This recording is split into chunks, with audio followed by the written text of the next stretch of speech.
friends of all nations, tonight we celebrate the 78th anniversary of D-Day after 2 years' absence due to the pandemic.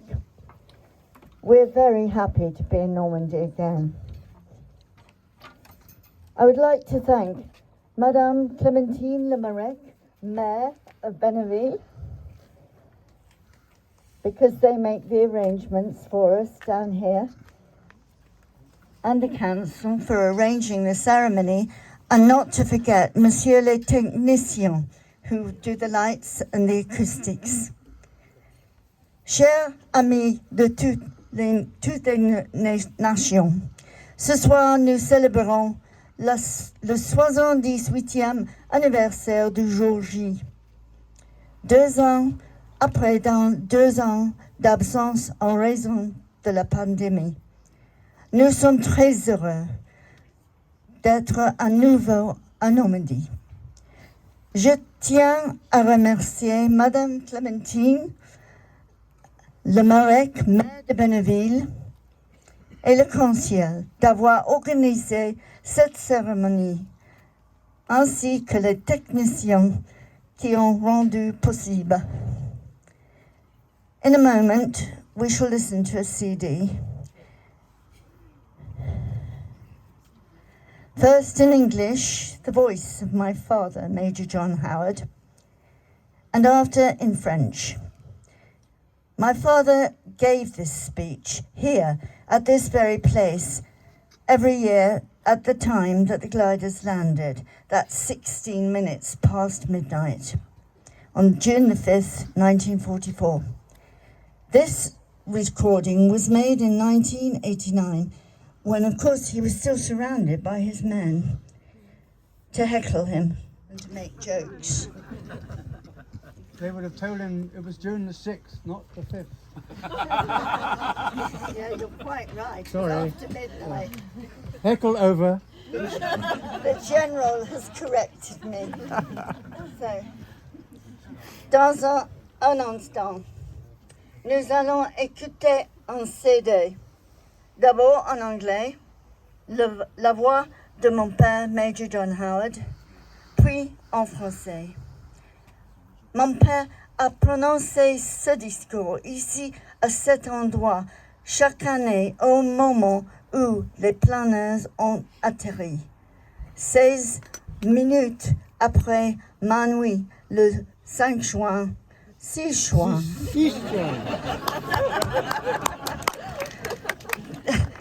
1944. Cet enregistrement a été fait en 1989, quand bien sûr il était encore entouré de ses hommes pour la chahuter et faire les blagues. After hearing the CD,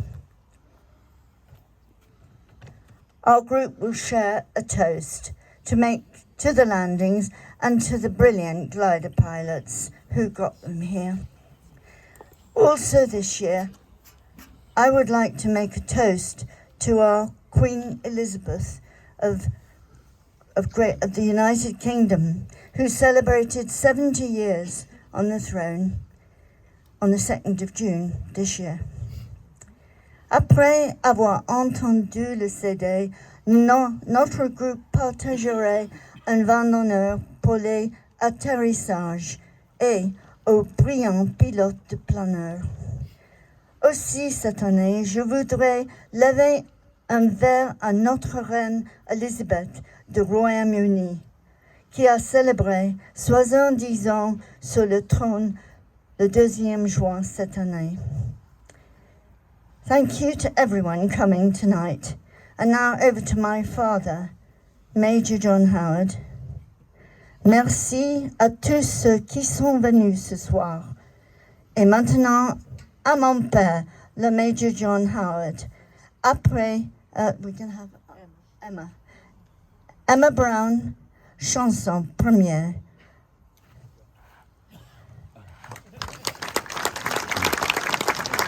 I can't remember whether we were smoking or not. I'm a non-smoker.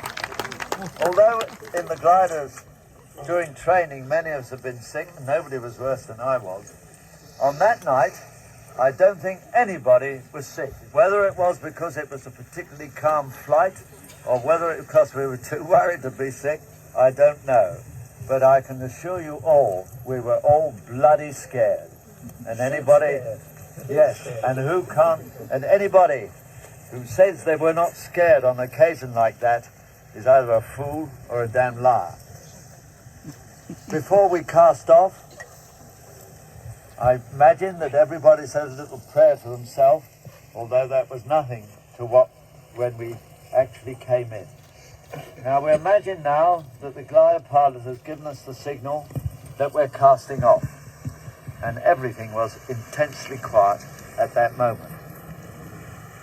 Right, we've cast off, and immediately there's a different sound altogether. Instead of the air rushing past us, being towed by the Halifax bomber, it turns to a swish, a very silent sort of swish.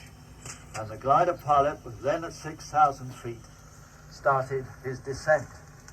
Fast at first, and but not too fast, because we were slightly overloaded. Well, we were very badly overloaded in some cases. In fact, so much so that we had tipped out a couple of men and told them they couldn't go almost at the last moment, much to their sorrow, I might add, because we thought that we would need the ammunition in case the paras who were due to relieve us did not turn up on the time we expected. The paras were due to land half an hour after we sprang the bridges. So we go back to what's happening in the glider now. We are gradually leveling out at something like 2,000 feet. Another tip from the glider pilot, all arranged before, that we would open the doors. Now the doors in those gliders, there was one in the front and one in the back. And in the front it was right opposite me, or more opposite Dan Brothers, the platoon commander, who was sitting on my left.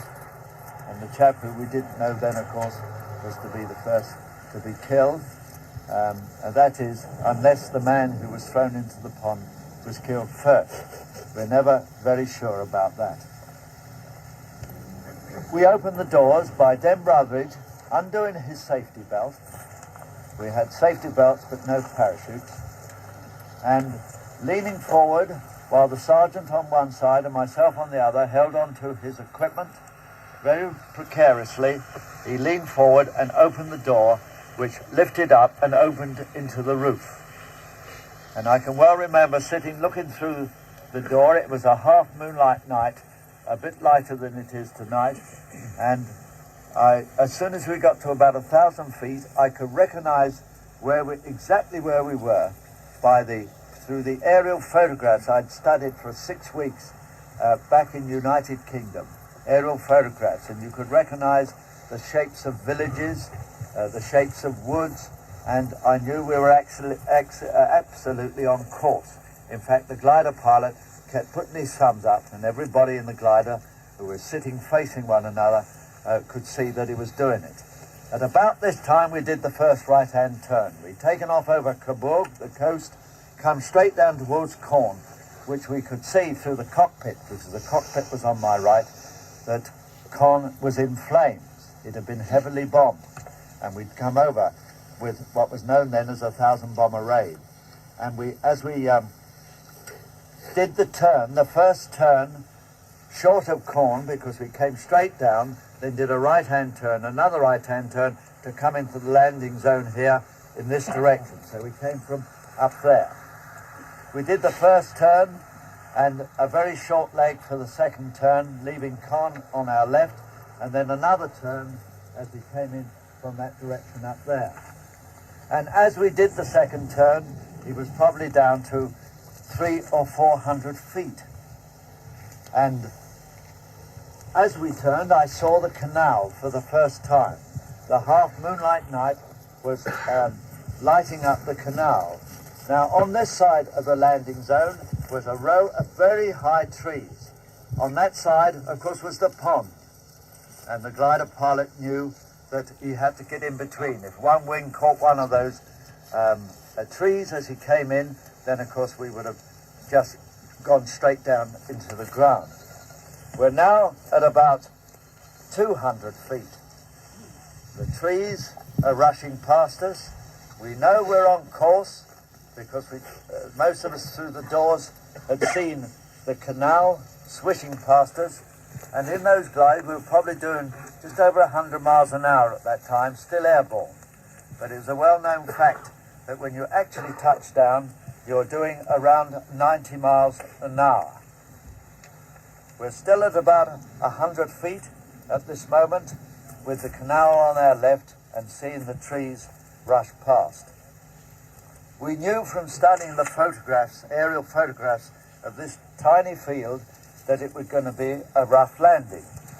And even in the United Kingdom, where we always on training landed on airfields, there were always a few accidents of overrunning or landing too soon. All sorts of things can happen in those enormous gliders capable of carrying 30 men with their equipment.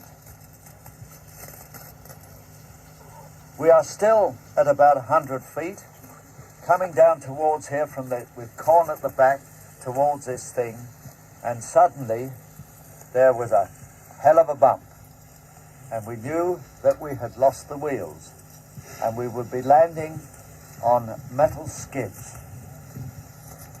The skids were immediately under the glider, and in emergency when the wheels went, we knew that we would be landing on them. As we touched down, the wheels left and we were airborne again, just for a couple of seconds, perhaps even less, and then zip again. This time it was very, very shuddery, hell of a noise because we were on the skids. And through the open door in front of me, I saw what I thought were tracer bullets, and concluded that if we were really near the bridge, the enemy had been alerted and were firing bullets at us, because when you fire at night, about every third or fourth bullet is always a tracer bullet to give the man firing it a direction. It wasn't tracers. We didn't hear the usual whip you hear of a round, but it must have been, we concluded, sparks from the skids hitting stones on the ground as we came in. And I think ourselves, we realized at the time that's all they were, because as I say, we couldn't hear the whip of a bullet.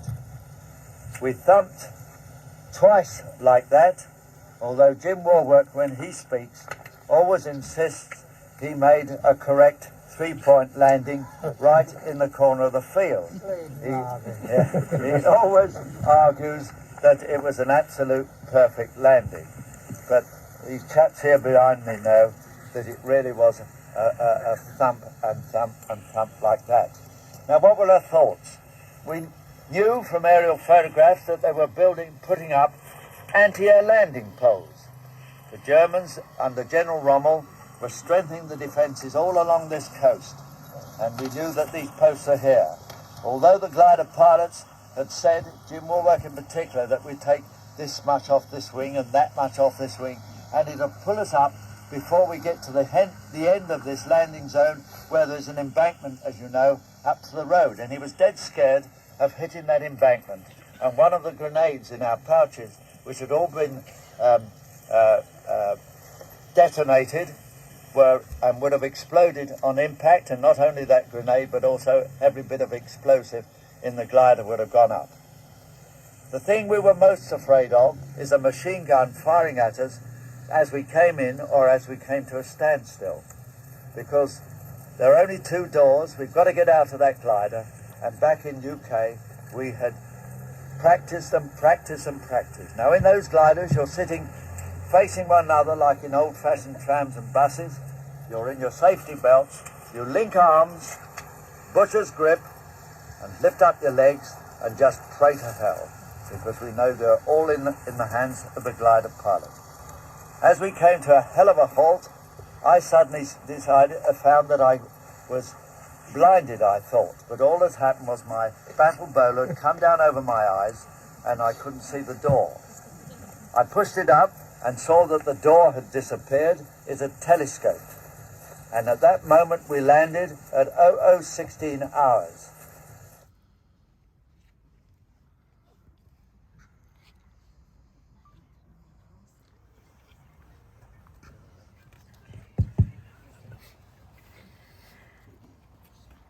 Thank you for listening quietly.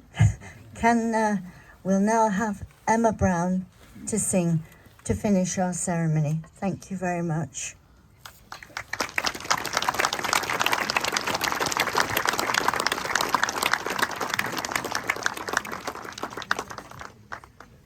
I vow to thee, my country, all earthly things above, in time and whole and perfect, the service of my love, the love that asks no question, the love that stands the test, that lays upon the altar the dearest and the best, the love that never falters, the love that pays the price, the love that makes undaunted the final sacrifice.